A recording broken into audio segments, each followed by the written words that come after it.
আসসালামু আলাইকুম। ফুল Chinese shirt কিভাবে কাটিং করবেন এখানে দেখুন। একটা শার্টের ড্রয়িং করা আছে এবং একটা শার্টের মাপ হচ্ছে আপনার 6টি মাপ। তো প্রথমে লম্বার মাপটা নেবেন, তারপর ছাতির মাপটা নেবেন, তারপর পুট, তারপর হাতার মোহরি এবং লাস্টে আপনার গলার মাপ।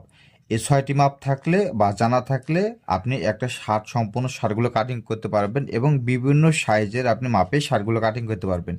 আপনি এই স্ক্রিনশটটা আপনি দিয়ে রাখুন যাতে করে আপনি পরবর্তীতে কাজগুলো শিখতে পারেন। যারা এই ভিডিওটি আপনার ফেসবুক থেকে দেখছেন তারা আপনার এই ভিডিওটি টাইমলাইনে শেয়ার করে রাখুন, তাহলে আপনি এই কাজটা পরবর্তীতে আপনি দেখে দেখে কাজগুলো করতে পারবেন।